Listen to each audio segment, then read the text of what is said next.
So, how's everybody doing today? Um, this is another episode of um, In the Fishbowl with Catfish, and I am your host, Catfish. But today, I don't want to talk to you um, as Catfish. Don't want to do that today. I'm going to talk to you as me. But before I talk to you as me, what I want to do is tell you a little story. Um, and today's story is going to be all about um impact.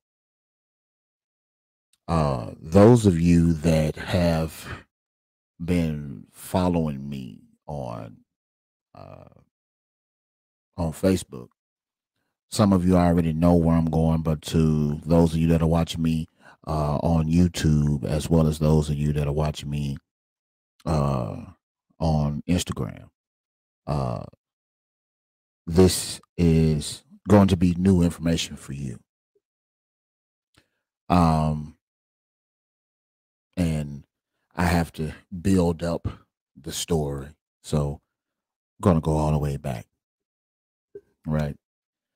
Uh, Back in 1992, 1993, uh, that school year, I'm entering that school year, and what I'm doing is I am uh, entering high school, and as I'm entering high school, I am finding myself. And one of the ways that I'm finding myself is I left junior high, I was looking at all these girls at junior high school, but then when I get to high school, there's a whole new set of girls at school. And I'm interested in all of these girls, and I'm just so dumbfounded at this little school in Indianola, Mississippi, in the Mississippi Delta. But I'm enamored with all of these girls, specifically these upperclassmen. And my little group of friends from junior high, I kept a tight circle of people. Chris and Derek and Sean and Henry and Doug and Brian and Jack and T Bone. You know what I'm saying? The other Brian. You know what I'm saying? Kept a tight little crew. You know what I'm saying? And in this tight crew, I would talk to them about the girls that I had a crush on, and the girls that I wanted to holler at, and girls that I wanted to, try to get with, try to make them my girlfriend. At this stage in my life, I had never, I ain't got no stanky on my stick yet. You know what I'm saying? But I'm still interested in girls or whatever. You know what I'm saying? So, um, I see this one girl, and you have to remind you that I was in the band. I was a trombone player, uh, and I was in the band, and I'm looking around at all of the band members, and there was this one group of girls that hung out. They were a year older than me, and one of those girls, she played the tenor saxophone. And this girl that played the tenor saxophone, I had gotten like a big crush on her, but she was for me, she was so unapproachable. She was someone that I had to make sure that I got all of my ducks in a row before I even approached her. She was someone who I felt at the time was completely unapproachable because I felt like she was completely out of my league. So I knew I had to get my shit together. And so I'm talking to my friends, and I remember specifically going to Duck and to Chris Eccles. Yeah, I called your name. I went to Duck and I went to Chris Eccles, and I'm telling them, that I'm gonna try to holler at this girl, and they were like, "Nah, bro, you ain't got it. You ain't got it." And I was like, I let them talk me out of it. But I finally built up the wherewithal, the courage to talk to her. And it took a couple of months for me to build up this courage. So we get on the school bus because, I wasn't old enough to drive. We get on the school bus. And as we get on the school bus, I'm telling them, like, I already got it mapped out how I'm going to do it, when I'm going to do it, where I'm going to do it. I'm going to shoot my shot. Shooting my shot wasn't even a phrase back then, but, that's what I was going to do. I was going to shoot my shot. I was going to shoot my shot at lunchtime, right? And when lunchtime came, thank you all for watching me over here on IG, and those of you that are watching me on Facebook and everything. As lunchtime approached, I got this whole plan, laid out. I had got my cousin to drive me over to the next city over and bought some bears and bought some cars, and I was gonna do this after lunch. And I was a bit of a troublemaker, and I don't want to say a troublemaker. I was mischievous. I stayed in the principal's office. And so it was not uncommon for once a week for my name to get called on the intercom. This was back when corporal punishment was, legal. So it was nothing for me to go to the office and get my little corporal punishment and then go back to class. And so my name was called on the intercom. Lonzo Silas, please report to the office. Lonzo Silas, please report to the office. And so we was in my English class. My English teacher at that time, her name was Miss Sims. I love you, Miss Sims. And Miss Sims told me to just take your stuff and go on over to the office. You know what I'm saying? So I grab all my belongings and I go to the office. And I'm thinking I'm in trouble for something. I don't know what I did, but I'm pretty sure I did it. And I'm trying to find out, like, I'm going to talk myself into talking the principal or the assistant principal out of, giving me this corporal punishment. And as I'm walking to the principal's office, I'm going down the hallway. And as I get down the hallway, I notice that my daddy is standing at the end of the hallway right in front of the principal's office. My daddy never comes up to the school to pick me up or to have to deal with anything. And so I'm getting a little nervous. I'm like, oh, I must be in real trouble. Right. And so as I get closer to him, I see him and I see another lady. And this other lady that I see, I've never seen this lady before, but this lady looks familiar. And the reason she looks familiar is because this lady strikes an eerie resemblance to the singer, Patti LaBelle. So my dad is standing here. Patti LaBelle is standing over here. Unbeknownst to me, at the time, the girl that I had a crush on, the girl who I was getting ready to shoot my shot with, her name was being called on the intercom too, but at the part of the hallway I was in, I didn't hear that. So I get to the end of the hallway and I see my dad and I'm like, Dad, everything good? He said, yeah, I got a surprise for you. Go get in the car. So I go get in the car, and when I go get in his car, my sister, who goes to a different school, is in the car as well. And so I get in the car and we drive, and we're driving on the highway. We ended up at McDonald's. I'm like, you pulled me out of school to give me a Big Mac? What's going on? You know what I'm saying? And so as we getting up there ordering our food and stuff like that, I look up and I see Patti LaBelle.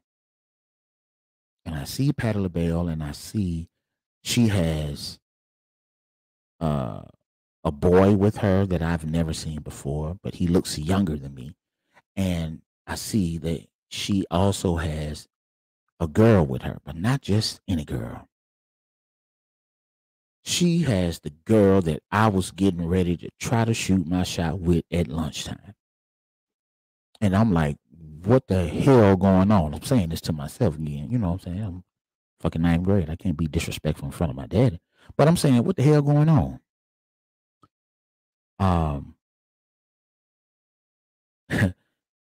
My daddy announced to me and my sister, as well as to Patti LaBelle and her children, that earlier that day, my daddy and her mom had gone and gotten married.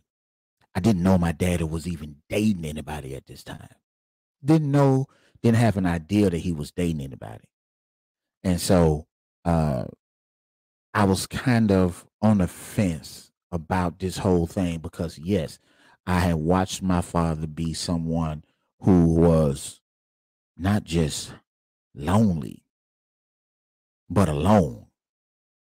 And now he's with somebody, so I'm happy for him. But I'm like, at the same time, did it have to be with Patti LaBelle? Because Patti LaBelle gave birth to the girl who's a year older than me that I want to date. And now I can't date her because my dad is moving in with her. What does it look like for me to go to my father's house to go see my girlfriend? It'd be a little weird, it'd be a little awkward. So all of those dreams got crushed right then and right there, right? However, something important came out of that. For the longest, in my own household, I was the oldest child. Now, when I go to my father's house, I become someone's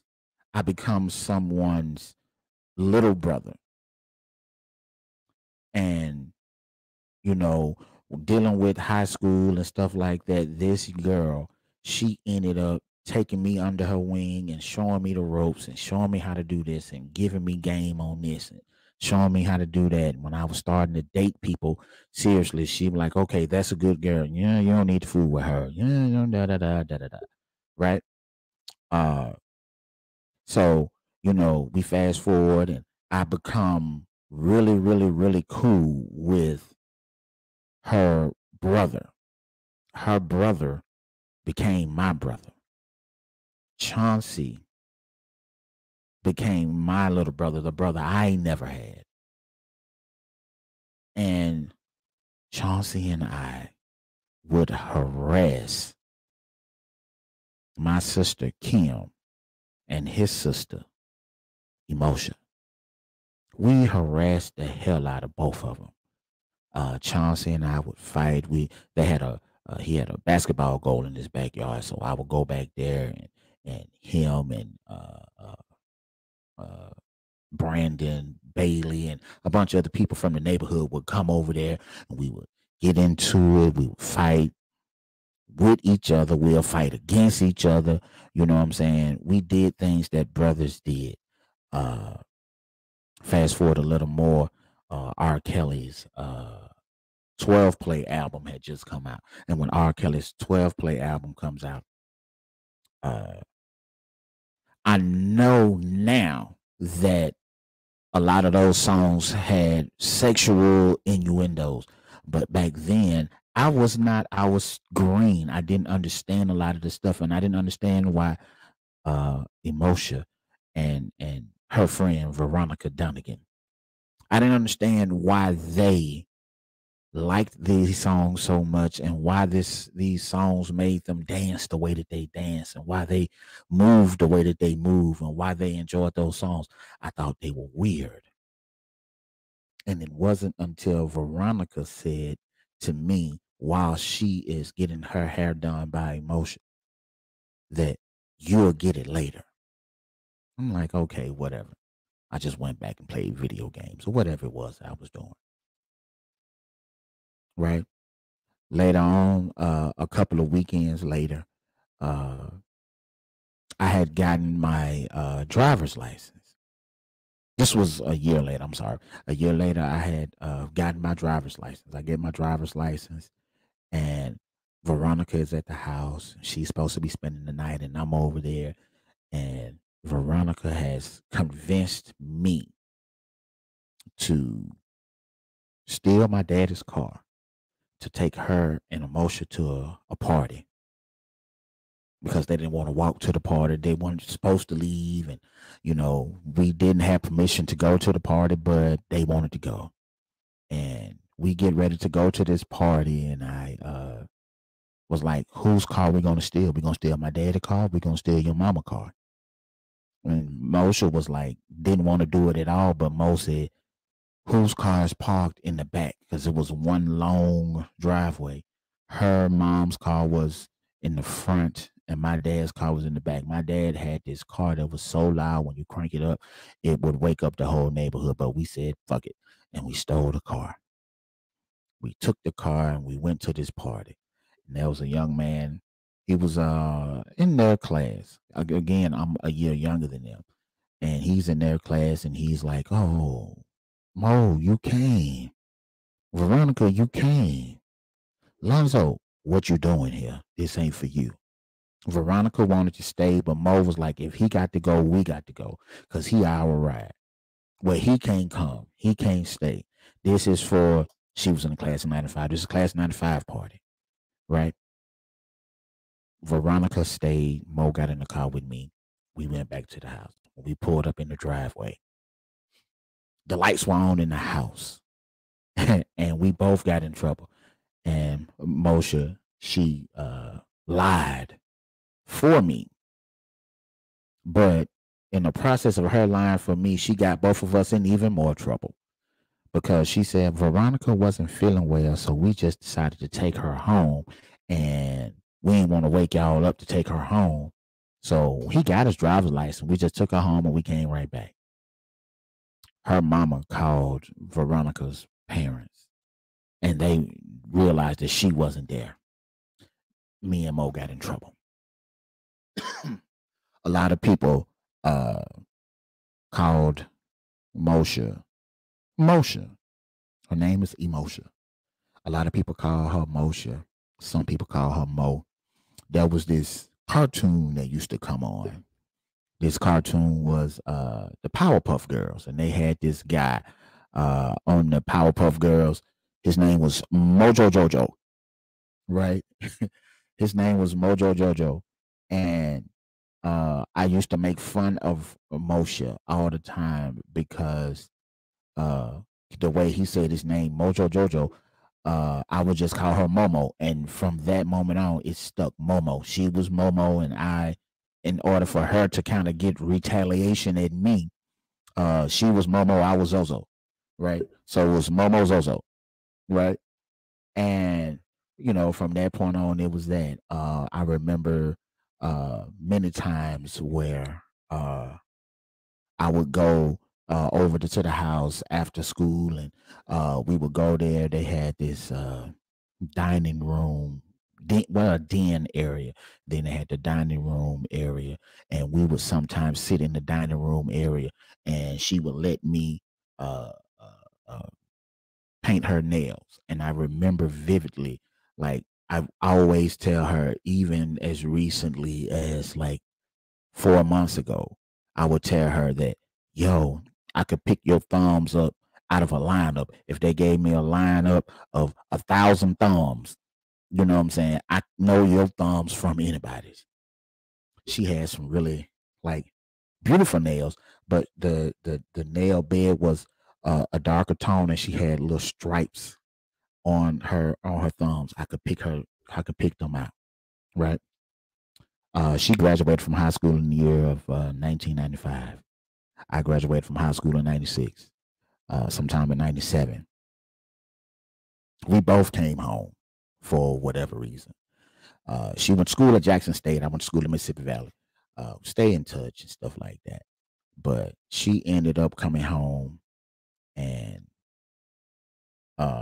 when she came home, I went to go holler at her and stuff like that. And she was like, come run me somewhere right quick. So we get in the car, we run somewhere. I forget what we went to. Probably went to go get something to eat because she always wanted to eat. And she told me that she was pregnant. And it was amazing because I'm like, yes, you're pregnant. Now, when I tell your mama that I got somebody pregnant, it ain't going to hurt as bad because she probably going to be more disappointed in you than she is in me. She laughed at that. She said, well, let's go tell mama together. I was like, bet, let's go tell her, right? So we get back to the house, you know what I'm saying? Tell her the news. We both pregnant.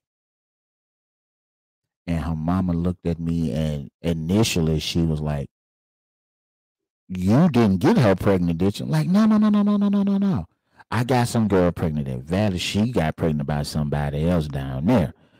And her mama looked at both of us and she said, uh, me and your daddy and your mama, we sent y'all down there to go to school, to go to class, not for y'all to get some ass. And at the time, she wasn't mad at either one of us, but she was disappointed because she felt like we had thwarted the plans that they saw, that she saw for both of us. Years go on and we still stay in touch.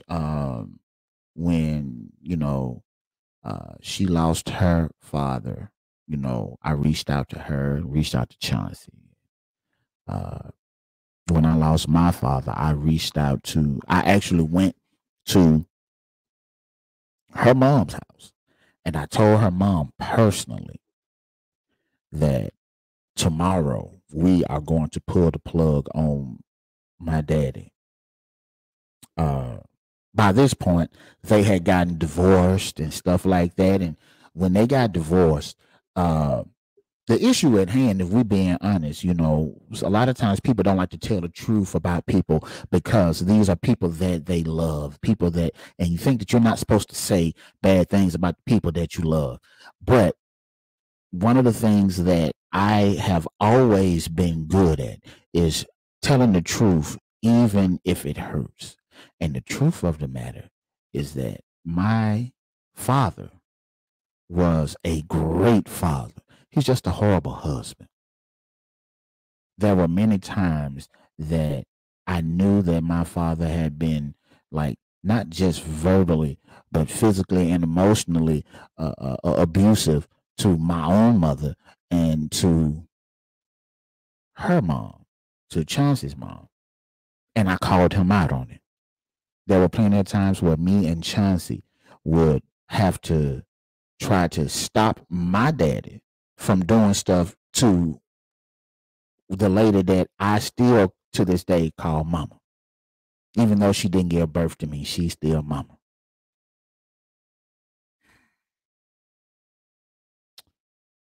Um, we both moved on with our lives. Moe got married. I got married. Moe got divorced. I got divorced. Moe had twins. I had another baby. I went through a separation. Moe got divorced. And we stayed in touch. We made sure to keep each other in the loop about what was going on. Moe always told me, you know what I'm saying, that you put too much of your business on Facebook. And I tell her, you don't put enough of your business on Facebook. She always know where I'm going, what I'm doing because of Facebook. She knows that when I'm in Jackson and don't reach out to her, she knows to call me and get on my ass. And that was, that's a good thing. I need somebody to just go stay on me. You know what I mean?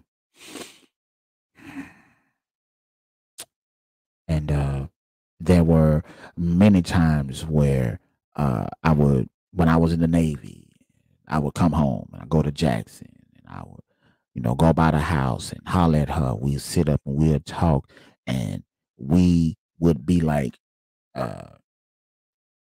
it's like you don't talk to somebody for a long period of time. And then when you reconnect with them, you pick up right where you left off. Like it almost felt like no time has passed in the 3 years that I hadn't seen or spoken to you, or the 3 months that I hadn't seen or spoken to you. You know what I'm saying? But then there were moments where I would hear from her almost every week and we would talk and she would cry and she would vent.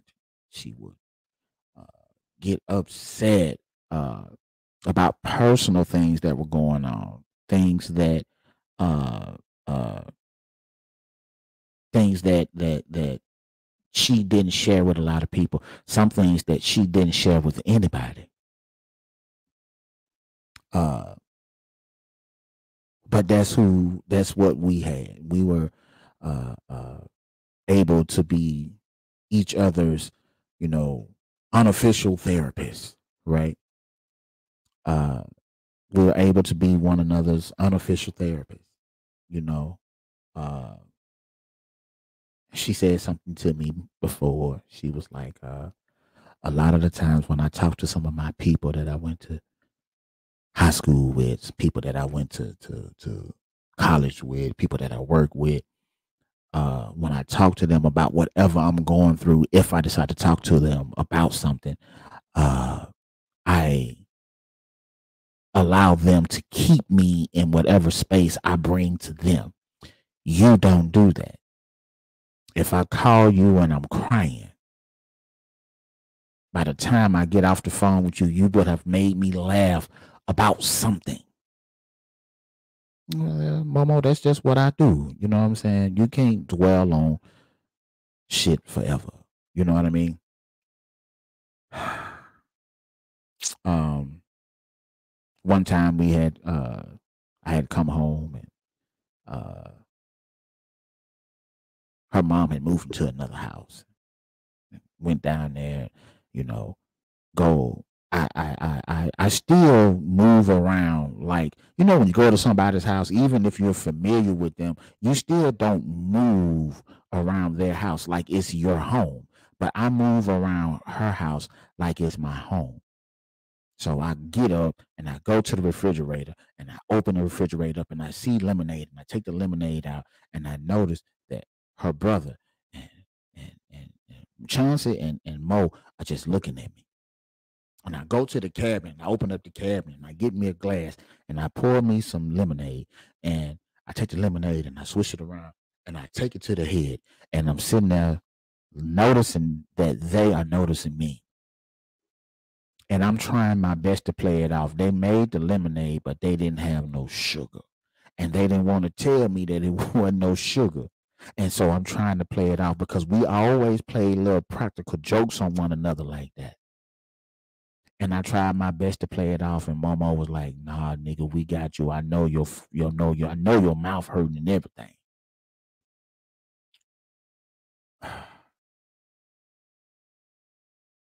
And so, fast forward even more to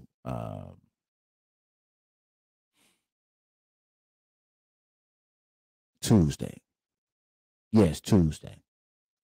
This past Tuesday, I got off work Tuesday morning at 9 o'clock in the morning, and I had some errands that I needed to run, but my errands ended up being much longer than I anticipated.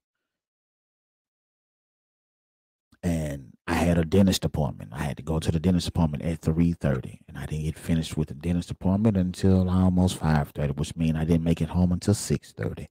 And I get home, and I say, you know what? I just don't know if I'm gonna be able to make it to work at midnight. So I decided I was gonna call in, and in the process of doing all that, I didn't plug up my phone. I didn't charge up my phone or nothing. So my phone had died overnight. And I woke up and going around the house, getting something to eat, da da da da da da. Grab my phone, realize my phone is dead. I plug my phone up and I get a text message from my cousin that lives in Virginia. And my cousin asked me about Momo.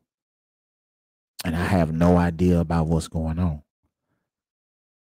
So I go to Facebook and I find out. I find out that Momo had passed away. And it really did something to me to read that she wasn't there, that she is gone.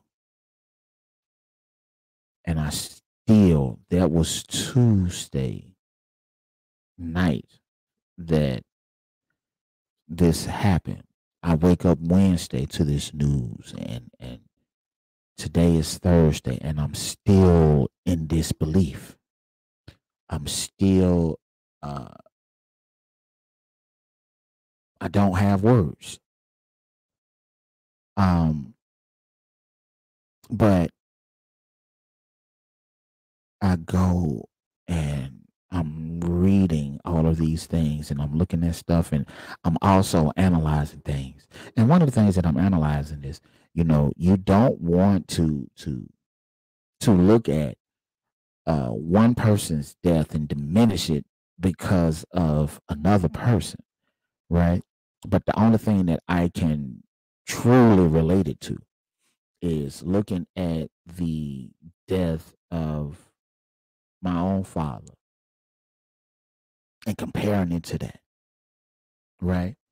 Um, Children are supposed to bury their parents and not the other way around. So when I saw that, the first thing I did was I reached for my phone and I texted her mom, my mom, our mom. I texted her. And then I texted Chauncey. And then I called my sister. And then I'm someone who's great at putting words together for people to read. I'm not always good at speaking. It's easier for me to write. So I made a post about Moe-Moe, and then I went to Moe-Moe's page and I'm reading all of the things that people are saying about her. And it's not just the traditional, I'm sorry for your loss. It's not just the traditional condolences. It's not the protocol, if you will.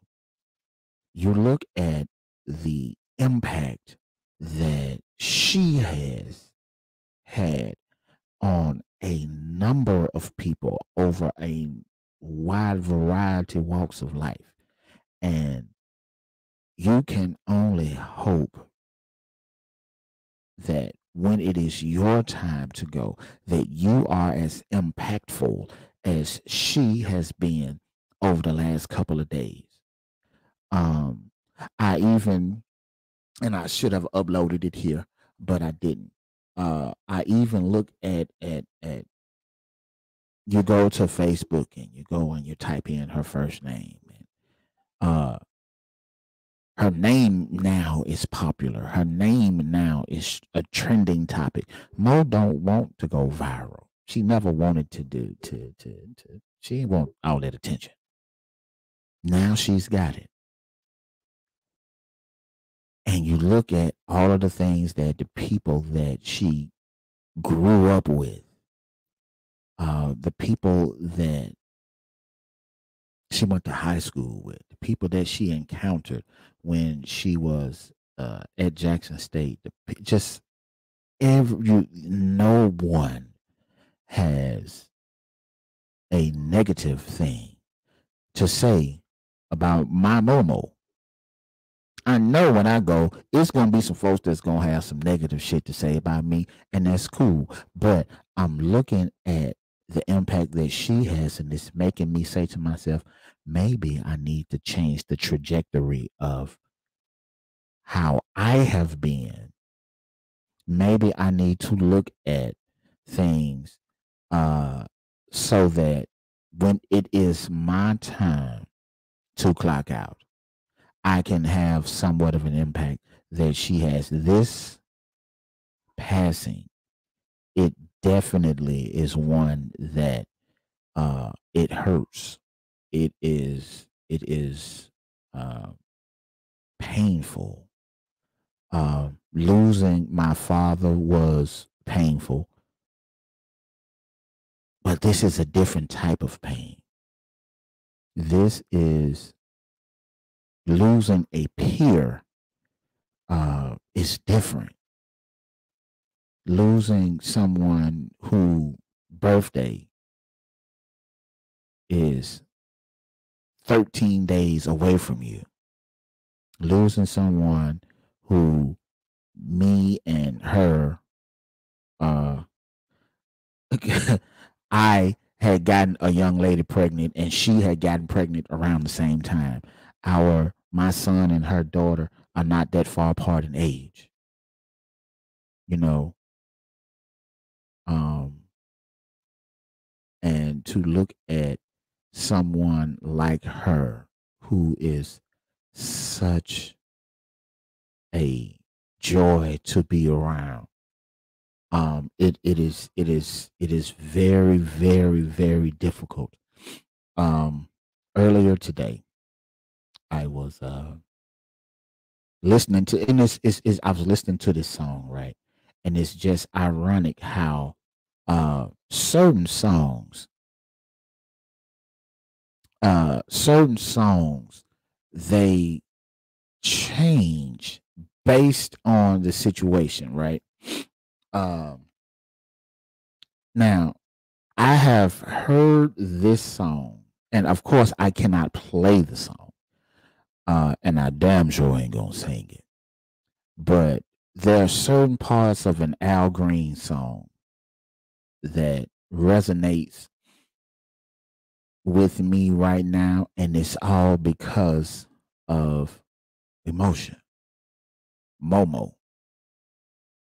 We all know the song, and not the entire song, but certain parts of the song.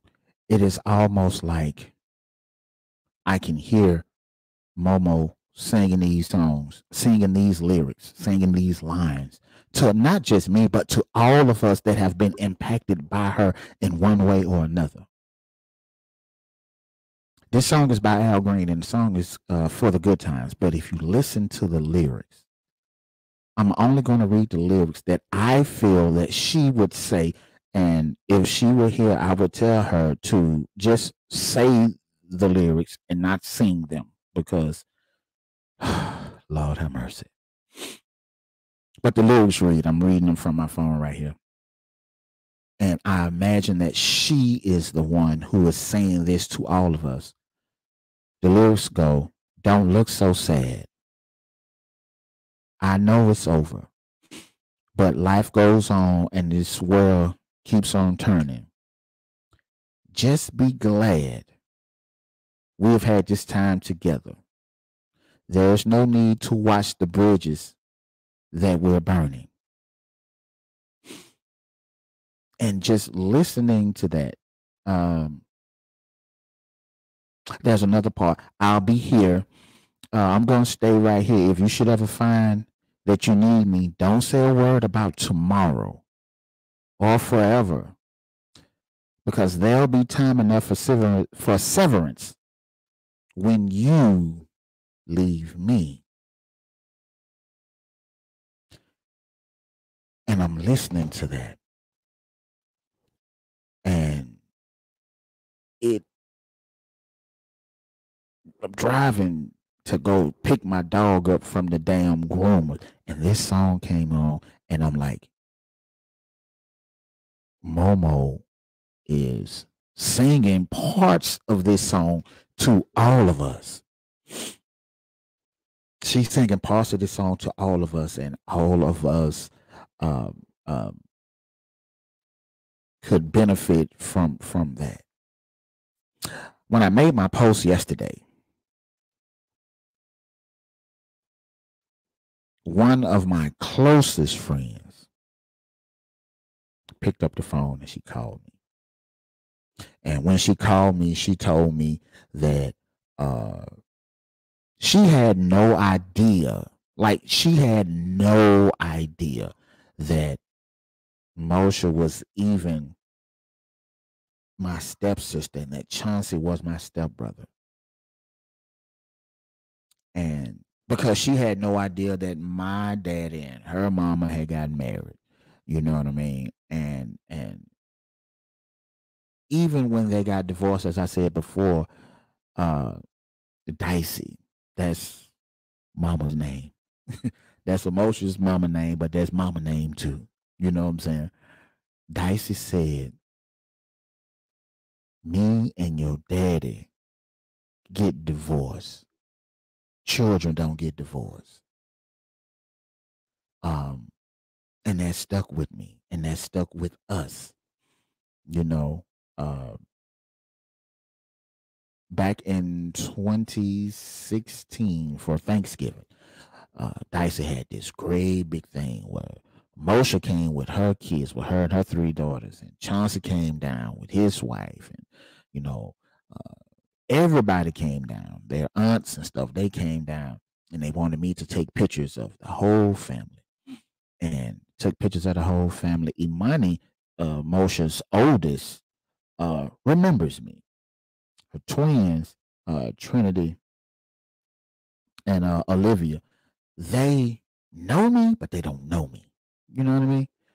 And uh, it's just cool when Emosha and Dicey and Chauncey and they are introducing me to their kids as, oh, that's your Uncle Zoe.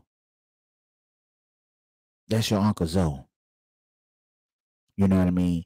And and to be able to look at those things and hear those things and see these girls grow, see these girls uh, get up, graduate from high school, and go to college.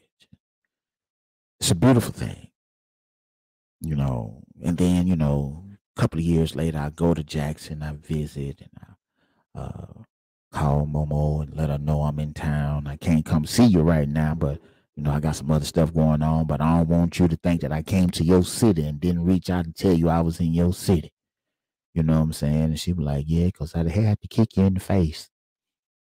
She's always threatened to kick me, and I keep telling her that her knees wasn't good enough to even get up that high to kick me in the face.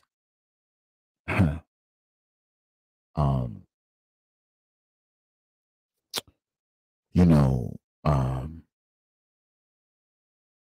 again, uh this passing is different. Um,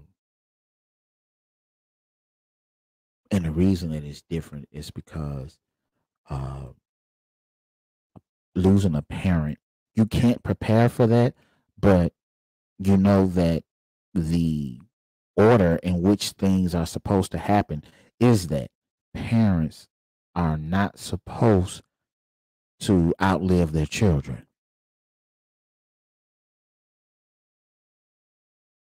And when you're looking at us, 46 years old, almost 47, when you're looking at us, we are still relatively young. And to know that your loved one is is no longer here. Um it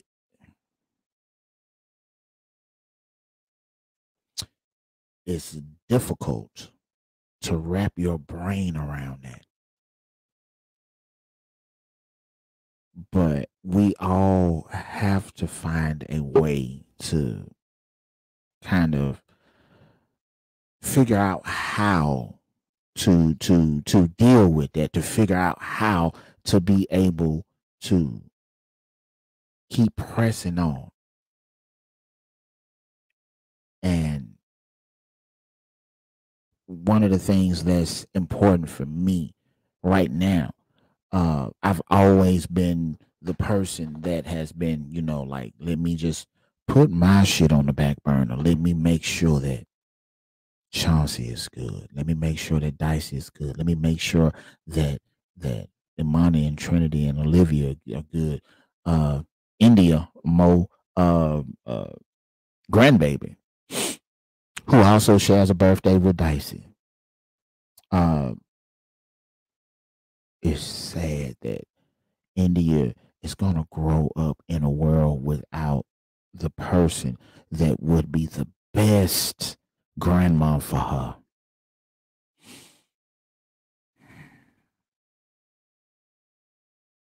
Mo is just a really, really, really, uh, just a good person. You don't find a lot of fucking good people in society, and she's just one of the fucking good ones.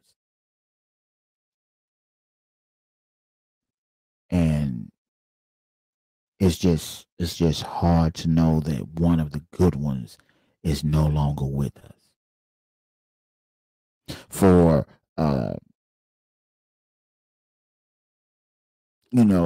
and this I just had another thought pop in my head. My dad had gotten remarried after he and Dicey had gotten divorced.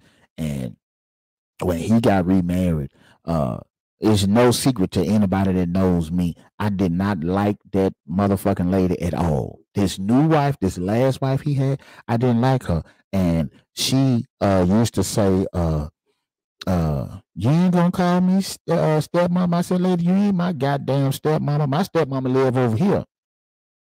You ain't my stepmama. You my daddy's wife. My stepmama live around the corner. And I would tell her that.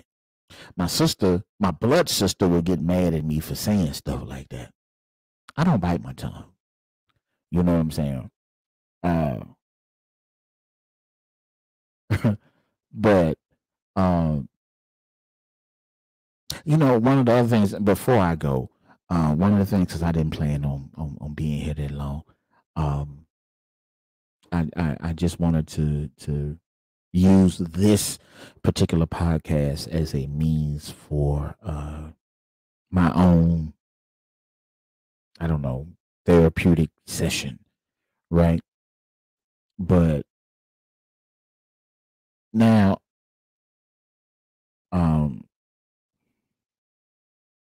there have been people that have reached out to me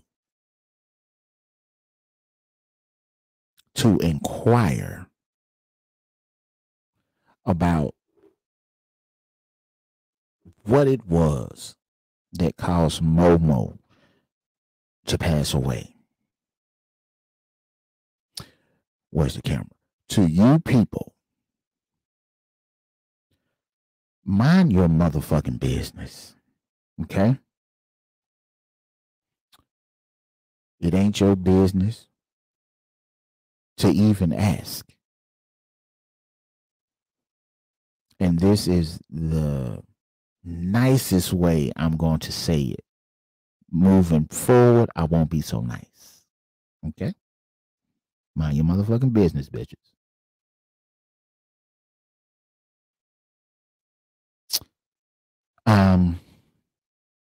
Other than that, man, Moe-Moe has so many people that love her, that adore her, that care about her.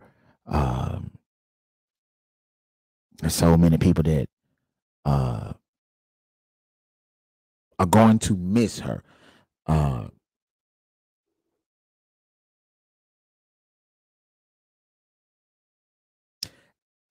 Physically,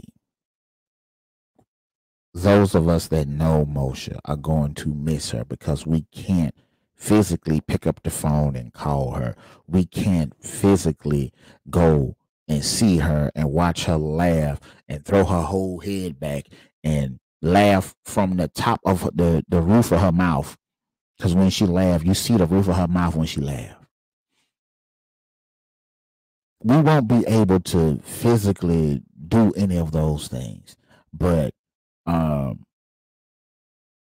so that part we will miss. But those of us that really and truly had a part of Moshe with them, if she gave you a part of herself, that part that she gave to you is always going to be with you, because a part of her is always going to be with me. And so I won't be able to inbox her, to text her, to call her, to pull up at the house and things like that. But there's always going to be a part of me that she has,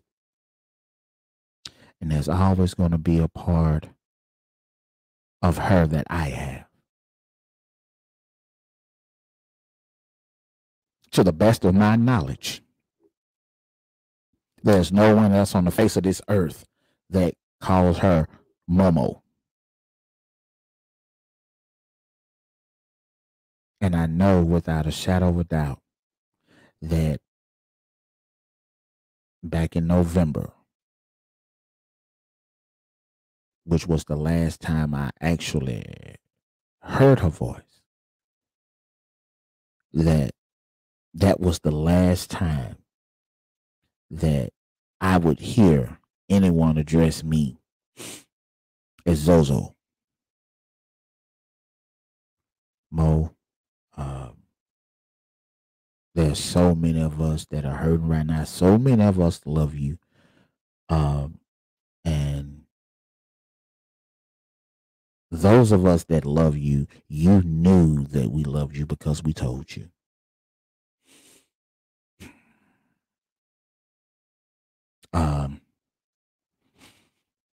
I didn't plan on being on here this long, ladies and gentlemen. I appreciate y'all that have been watching. Those of you that have been popping in and out. Yeah, I will try to come back and do another episode